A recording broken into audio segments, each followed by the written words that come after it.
And last week, as we was hurriedly getting through before the storm hit, we were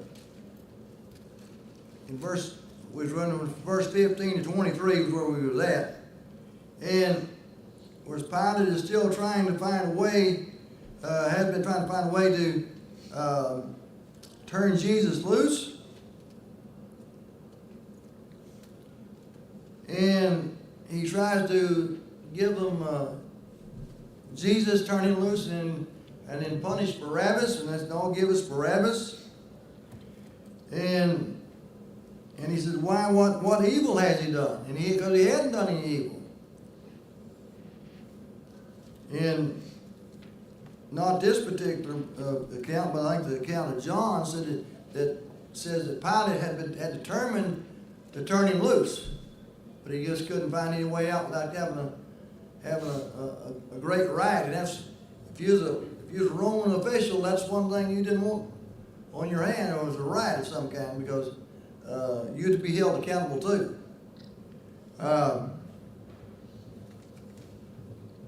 In fact, Pilate's wife even warned him. And said she'd suffered many things in a dream. I don't know if you call it a nightmare or a vision or whatever, but she had suffered many things that night in a dream about him.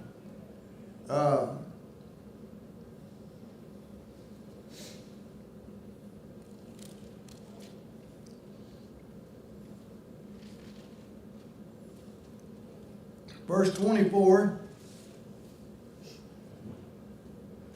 When Pilate saw that he was accomplishing nothing, but rather that a riot was starting, he took water and washed his hands in front of the crowd, saying, I am innocent of this man's blood. See to that yourselves. And all the people said, his blood shall be on us and on our children. Then he released Barabbas for them, but after having Jesus scourged, he handed him over to be crucified.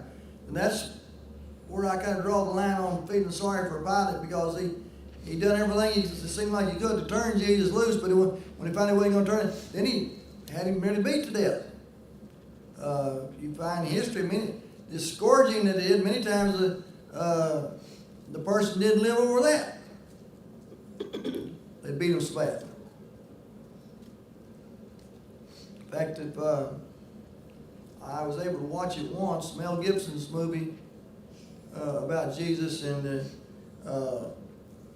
he was criticized at the brutality that he showed to the Romans on Jesus, and well, most historians say he probably didn't go far enough. That's how brutal it was.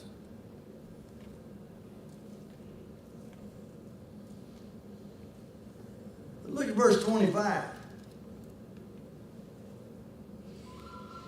It said, and all the people said, his blood shall be on us and on our children.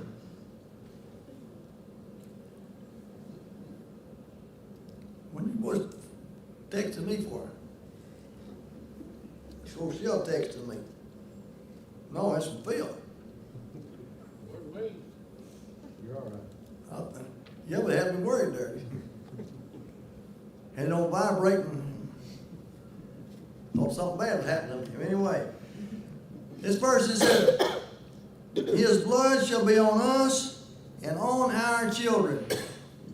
Now, there are many, or have been, especially in the past, many who have said, the Jews have had countless problems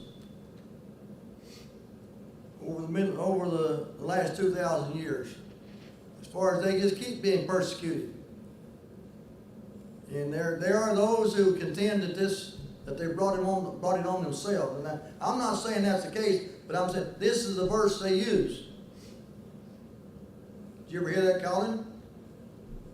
Not sure on this one. I've heard it talked about when it comes to Ishmael. Okay. Most of the problems stem from the Muslim faith. Oh yeah, but then when they say let Jesus' blood be on us and on our children, I've heard people just say definitely that's part of it. And I'm not saying that this is the verse they use. That's what I'm pointing out. And they have had lots of Hitler tried to wipe them plumb out, and, Had no idea what they were bringing on themselves. no, that's right.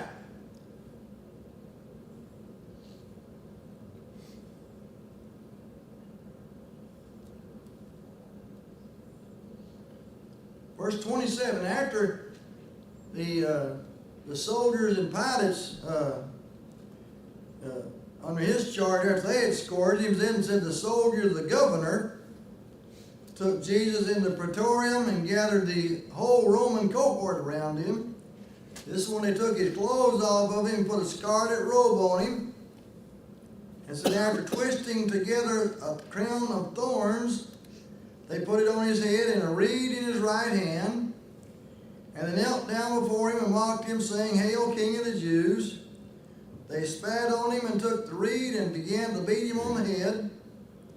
After they had mocked him, they took the scarlet robe off him and put his own garments back on him and led him away to crucify him. Like I said a while ago, Mel Gibson was crucified for he was criticized for his movie, but he probably didn't get as bad as the historians say the Romans really were. Whenever they turned some soldiers loose, they had no feelings whatsoever.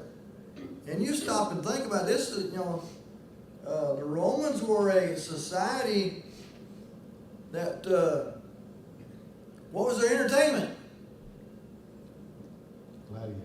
Gladiators. Turn animals loose on people.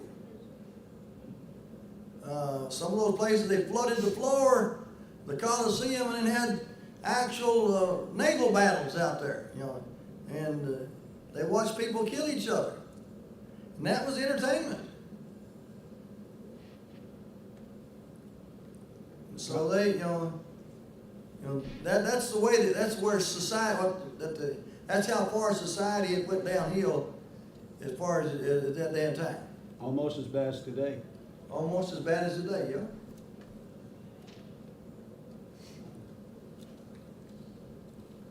Now, I only watched it once, and I don't even have no idea who published it. It was a show.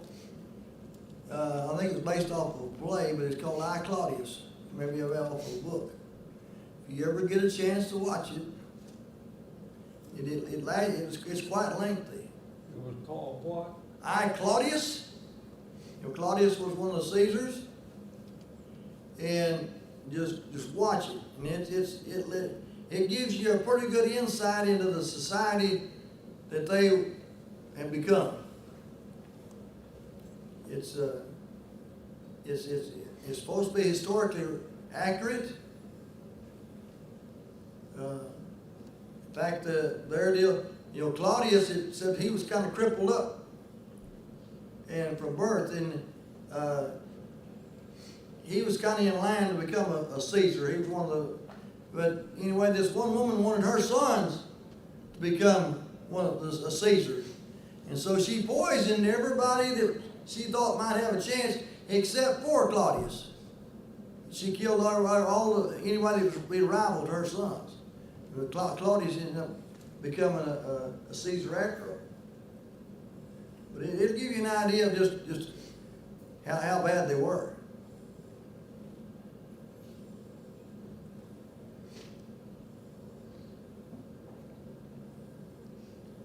So he's been beaten twice. They put this crown of thorns.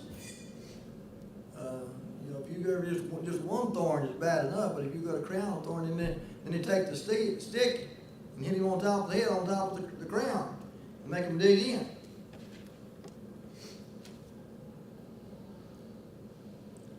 Verse 32 says, as they were coming out, they found a man of Cyrene named Simon, whom they pressed into service to bear his cross. And when they came to a place called Golgotha, which means place of the skull, of a skull, they gave him wine to drink mixed with gall, and after tasting it, he was unwilling to drink. And when they had crucified him, they divided up his garments among themselves by casting lots.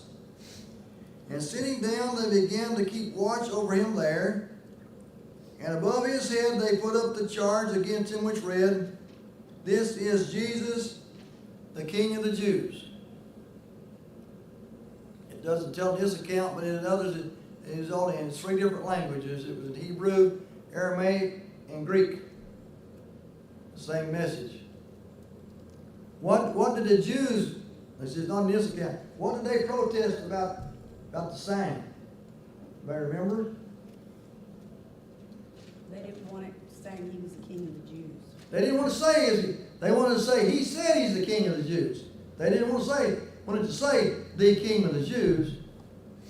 What did Pilate say? Said what I It said. is, yeah. What? I've said what I said. Yeah, what I wrote, that's the way it's going to be. I'm leaving it alone. Where was Cyrene? It's been a while since I looked it up. I think it's on the African coastline somewhere, I think, but I'm not sure. My Concord says North Africa. North Africa, okay. There's been, Probably Arabic. probably so. Probably a Jewish Arabic to Yeah. in Jerusalem. Yes. You know, I've heard those who are of the racial tendency say, well, he was a black man, and that's what they made him do it. You know, that's I think they were overstepping their bounds on that. But he was there for the festival evidently because he was in Jerusalem, and so he would have been an Arabic type person of some kind. He could have been Jewish. You know, we get just a few weeks from here in the day of Pentecost, and it tells you that I want to say there's 19 different areas that those people were from. But now, I mean, it's been a while since I counted them.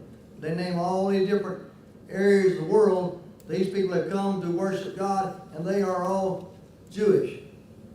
But they all have their own dialects and languages. Because they say, you know, that we hear them speaking in our own tongue. Would you read verse 34 again? Said they gave him wine to drink mixed with gall, and after tasting it, he was unwilling to drink. What was gall? I think it would be a deadening agent, The painkiller? painkiller. But now you let somebody else that's got a little more. Yes. My Bible says bile. Says what? Bile, not gold. Like stomach. Bile. Bile. Yeah. Bile. Okay. Bile. Okay. Okay. Mine says it's a noxious, poisonous substance. A noxious, poisonous substance. Okay. So that he wouldn't linger on the cross. Okay. So he would hasten his death. Is that what you're? Is that the thinking that you're saying? Okay. Hey, Virgil. Yes, sir. The reason he wouldn't drink is because he knew he's supposed to suffer for us. And so he did the suffering. Refused to take the medicine. Oh, yeah. Now, my little commentary says it was gall was generally understood to be a narcotic that was used to deaden pain. That's what mine said. That would make Who would sense. want- The crucifixion was supposed Yeah. to be a drawn out process. Well, why mix it with vinegar?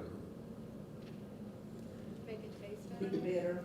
Taste, but because it's bitter, I guess. I don't know. Virgil, it says, I looked it up and it said it's a mixture of cheap sour wine, vinegary wine, Okay. and it's combined with a bitter substance, most likely myrrh. Okay. And I've tasted myrrh before and it's very bitter and yuck. But myrrh has properties to kill pain That's what and mine. to calm. Yeah, okay. So, That's what my commentary is saying, is it would help to kill the pain. And yours says wine instead of vinegar? Wine. Yes. with gall? Mine says wine drink. This is a New American Standard. Yes. James says vinegar. My question is up until this point, they couldn't care less about his pain, so why are they even offering that to him? I don't know. That's a good question. Did everybody hear her question? No, I couldn't hear it.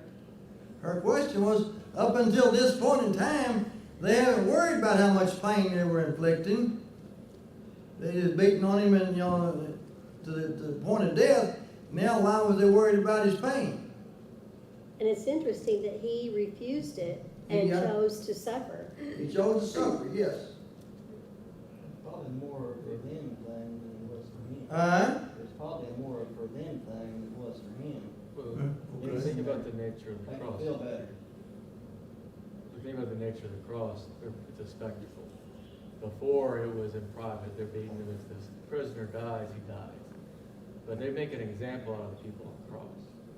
And it's not much of an example if they come up there and they die immediately. The whole point of the cross was to drag out the process of death as long as possible. Okay. And so the Romans perfected that. They perfected killing.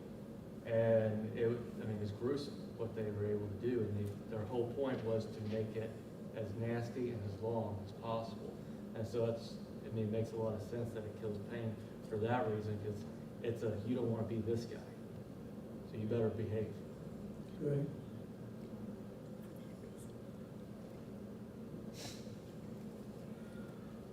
Except he had to be gone in the dark. Well, they wasn't thinking that far ahead, I don't think. The Romans probably wasn't Jewish. They wasn't worried about it till, but the Jews, well, they were, Because it's the Romans that came through and broke the knees and That was on the command of Pilate, though, I think.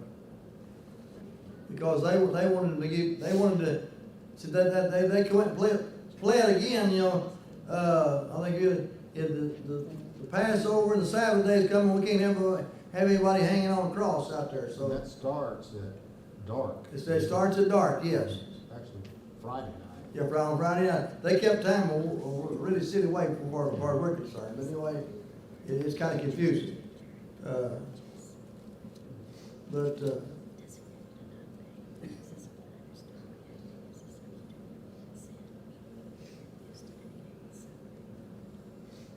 Verse 38, there any more questions on that on the area right there?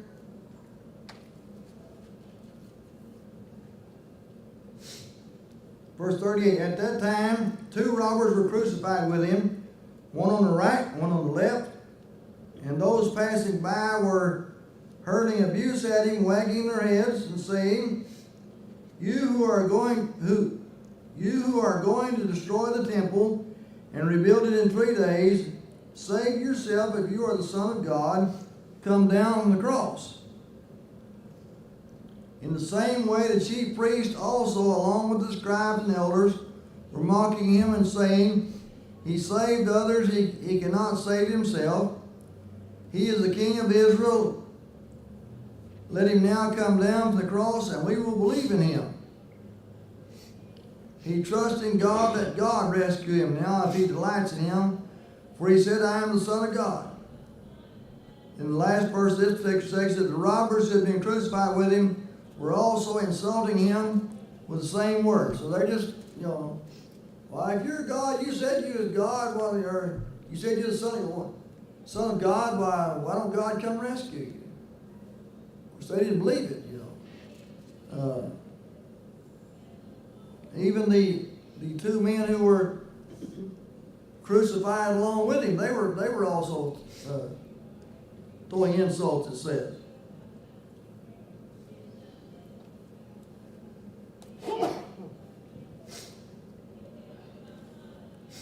Now from the 6th hour, darkness fell upon all the land until the 9th hour. so talking noon till 3. Yeah. This was something, it was a very extraordinary thing. It wasn't a, you know, we've all seen an eclipse or two. I don't think they.